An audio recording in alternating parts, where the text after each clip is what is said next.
I watched a brilliant movie. I watched it because Oscar nominations are around the corner, and this is one of the leading films that are gonna be nominated for the best film next year for Oscar. And it is totally worth the hype. It's on Netflix. It's called Frankenstein, but it's a retelling by Guillermo Del Toro. You might know him. You might know this director from his previously award winning movie called The Shape of Water. Guillermo del Toro has been making movies since 1992, but it was only in the recent years with his most famous wins that he has come to limelight.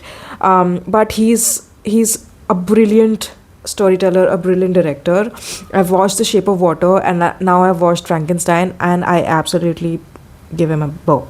Um, of coming to Frankenstein, obviously it's a adaptation of the novel by Mary Shelley.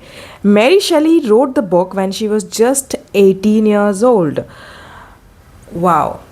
I mean, to think that every next generation is becoming dumber and dumber. Me at 18, I was just hunting for the next TV series to watch. Seriously? And this girl has already written a classic novel. But yeah, this novel is so much deeper than just a scientist creating a monster, as you all know from your childhood memories, from classics that we have read. I have not read the book actually, but I mean to. It's a 200-pager book. But Frankenstein essentially is a story of unchecked ambition, of trying to outdo God to become God himself. There are so many underlying themes that are explored in this novel and ultimately in the book. Guillermo del Toro has taken some liberty in his imagination to show the human side of the creature that we mistakenly know as Frankenstein, but Frankenstein is actually the creator. So let me rewind back and give you a brief of what the story actually is. Victor Frankenstein is um, the person behind creating a completely new creature out of dead living bodies. His ambition was to outdo death. Since childhood, he had seen his father as a surgeon work on patients after patients, but he never saw him bringing anyone back to life from death. And when he saw his own mother die so ruthlessly, he made it his passion, his goal of his life to outdo death. He wanted to defeat death. And through many scientific experiments over decades, he finally achieved his goal by getting a lot of resources, which you will see very beautifully explained in the movie. The movie itself is very beautifully shot. It's a gothic horror come to life. Uh, there are stunning visuals.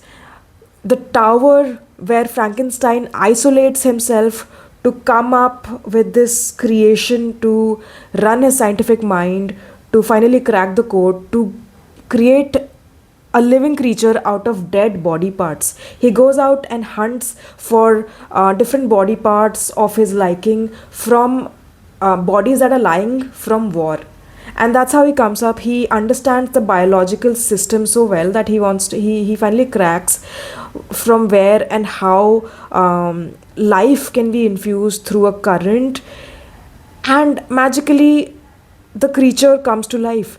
The creature is nothing like a human, as opposed to what Victor Frankenstein had expected. He had expected that it's going to be very intelligent, very strong, and superhuman creature that will be an advanced version of the humans themselves. But what happens is, when he has finally achieved his ambition, he looks at this creature and thinks he's not even intelligent. His brain is not formed yet, and he realizes he's just like a child. He needs some molding.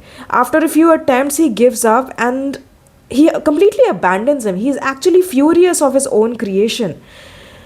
Now, the movie is beautifully divided into two parts.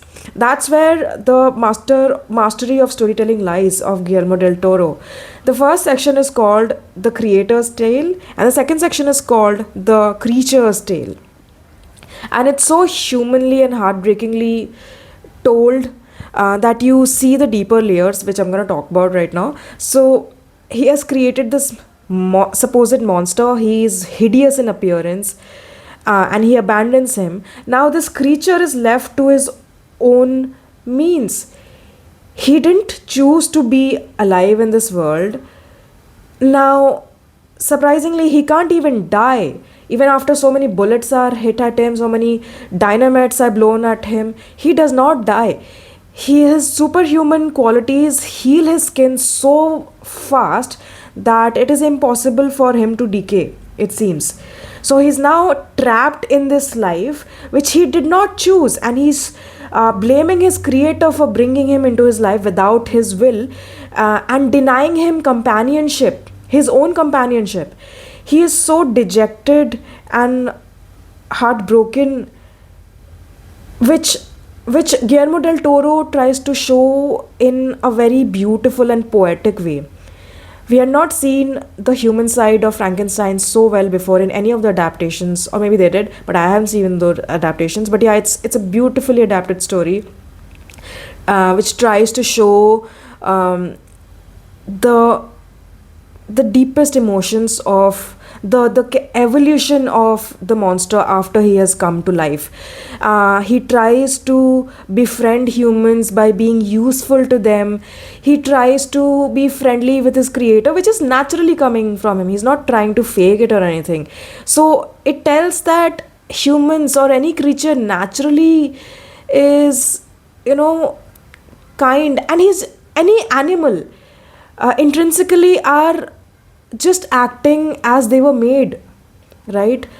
A wolf is not trying to hate humans. He's just or a sheep. A wolf is not trying to hate a sheep. A wolf is just trying to be wolf. A sheep is just trying to be a sheep. But they have to pay the cost of being themselves. Humans shoot wolves. Humans shoot tigers to protect themselves, and in this process humanity loses. So the whole story progresses. The creature is trying to find why he's there, and in a very beautiful way, he actually finds it. The ending is very tragic and heartbreaking because he finally forgives when they have this closed room conversation inside a ship. The creature and the creator, they are both trying to give out their reasons of doing what they did, and eventually they forgive each other and let each other go. The creator apologizes for not taking responsibility for his creation, and the creature forgives him, and is now resolved to live the life that he's doomed to be born in. So there are various metaphors, there are various themes that the movie explores, and in turn the novel explores. First is that of unchecked ambition. In the real world also, when we blindly pursue and push the limits of science, we don't even know what we are creating. It's just the kick of having creating something superhuman and supernatural that gives us the kick, but the consequences are to be borne by the people who had nothing to do with it. Look at science, for example. We have created such industrial revolution, but it has taken a huge hit on nature and humanity, that we ourselves are the victim of our own creation. Second theme is that of creating or taking responsibility of your creation. So this is a parallel drawn to humans. who are parents, who want to become parents, who bring children into the world for whatever reason or the other, but they don't know how to take responsibility of it, and they eventually abandon it. So the child grows resentful and in turns violent, as does the creature of Frankenstein. And in turn, we are creating a vicious cycle of very resentful and violent people who are just looking for some love from the people that created them. It's such a beautiful thing. And a lot of other themes that you should definitely watch the movie for. If you have not read the book, the movie will explain everything, and it stays with you long after the last scene has finished. It's a beautifully short movie, so watch it for that, if not for nothing else.